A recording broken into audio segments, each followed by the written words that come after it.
আমরা আজকে আমরা এক ঢেলে দুই পাখি কিভাবে মারতে হয় এটা শিখবো, অর্থাৎ একটি অঙ্ক করে আমরা কিভাবে লসাগু এবং গসাগু বের করতে হয় এটা আজকে আমরা শিখবো। তো দেখতে পাচ্ছ বন্ধুরা, আমি এখানে বোর্ডে দুখানা অঙ্ক নিয়েছি এবং প্রথম অঙ্কটা দেখতে পাচ্ছি এখানে 36 এবং 45 আছে। এদের আমরা লসাগু এবং গসাগু এক ঢেলে মেরে আমরা বের করবো। অর্থাৎ এই যে সংখ্যাগুলো আছে এই সংখ্যাকে প্রথমে আমাদেরকে কি করতে হবে, ভাঙাতে হবে। অর্থাৎ আমাদেরকে এখানে দেখতে হবে এই 36 এবং এই 45 কে এমন একটা আমরা সংখ্যা ভাববো যে এই সংখ্যা দিয়ে জানে দুটোকে ভাগ করে মিলে যায়।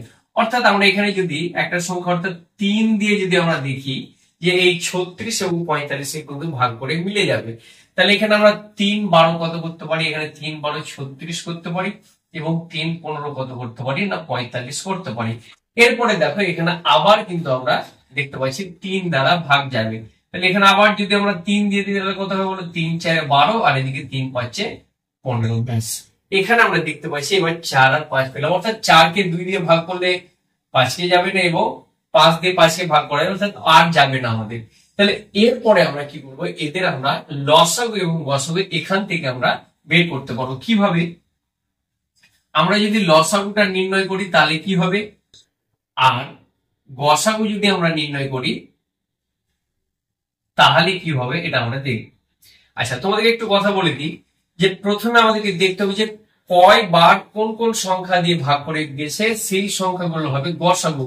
অর্থাৎ 3 দ্বারা ভাগ গেছে একবার, আর একবার এই 3 দ্বারা ভাগ গেছে। অর্থাৎ এই যে দুটো 3 আছে এই 3 গুলো আমরা গুণ করে দিলে পেয়ে যাবো কি আমরা গসাগু, অর্থাৎ 3 3 9।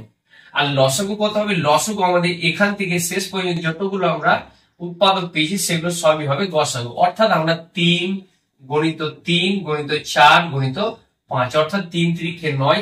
9 কে আমরা যদি 4 দিয়ে গুণ করি 36, আর 36 কে যদি আমরা 5 দিয়ে গুণ করি তাহলে কত হবে বলো, 5 6 30 এর শূন্য হাতে থাকলো 3 3 5 15 3 18, অর্থাৎ 180। তাহলে বোঝা গেছে বন্ধুরা, আমাদেরকে এখানে মাথায় রাখতে হবে গসাগু মানে যে সংখ্যাগুলো দিয়ে ভাগ যাবে সেই সংখ্যাগুলো হবে গসাগু, আর লসাগু আমরা প্রথম থেকে শেষ পর্যন্ত যতগুলো সংখ্যা থাকবে সেগুলো হয়ে যাবে লসাগু। তো বন্ধুরা বুঝতে পারছি আমরা এক ঢিলে দুটো পাখি মারতে পারলাম না বলো। এরপরে দেখো এই অঙ্কটা যদি আমরা করি, এখানে দেখো আমরা যদি 2 দিয়ে দিই তাহলে এটাকে যাবে কিন্তু এটাই যাবে না, 3 দিয়ে যদি দিই তাহলে এটাকে ভাগ করা যাবে 3 13 39 সব, কিন্তু এটাকে যাবে না।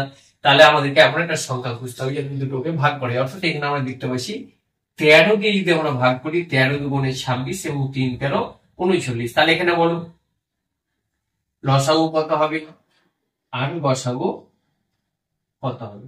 এখানে লসাগু কত হবে বলো, 13 ইন্টু 2 ইন্টু 3 গুণ করলে যেটা হবে সেটা হবে লসাগু। অর্থাৎ 13 দুগুণে 26, 26 কে যদি আমরা 3 দিয়ে গুণ করি তাহলে কত হবে বলো, 3 6 18 হয়ে থাকলো 1, 3 দুগুণে 6 1 7, অর্থাৎ এখানে আমাদের 78 হয়ে গেল লসাগু। আর গসাগু কত বলো, এখানে আমাদের শুধু একবারই গেছে ভাগ, অর্থাৎ এখানে আমাদের শুধু 13ই হয়ে যাবে গসাগু।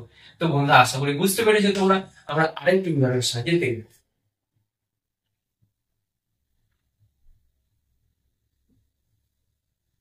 তো দেখতে পাচ্ছ বন্ধুরা, আমি আরেকটি অঙ্ক নিয়েছি এবং এখানে আমরা কি করতে পারি, প্রথমে 2 দ্বারা দিতে পারি। তাহলে 2 দ্বারা দিলে কত হয় বলে, 6 দুগুণে 12 আর এখানে 9 দুগুণে 18। এরপরে যদি আমরা আবার দেখতে পাচ্ছি 3 দিয়ে যাবে ভাগ, অর্থাৎ 3 দুগুণে 6 3 3 9। ব্যাস, আর যাবে না। তাহলে আমাদের গসাগুটা কত হবে বলো, গসাগুটা আমাদের 2 বার ভাগ দিয়েছে, অর্থাৎ 2 আর 3 আমাদের গুণ করলে 6 হয়ে যাবে।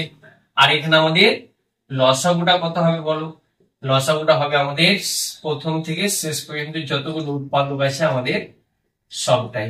অর্থাৎ 3 দুগুণে 6 6 দুগুণে 12 আর 12 কে আমরা 3 দিয়ে গুণ করে 3 12 36। তো বন্ধুরা দেখতে পাচ্ছ কত সহজে আমরা একটা পদ্ধতিতে আমরা লসাগু এবং গসাগু বের করতে পারছি। তো বন্ধুরা অবশ্যই যদি ভালো লাগে ভিডিওটি লাইক করে দিবে এবং চ্যানেলটিকে সাবস্ক্রাইব করে পাশে থাকার চেষ্টা করবে।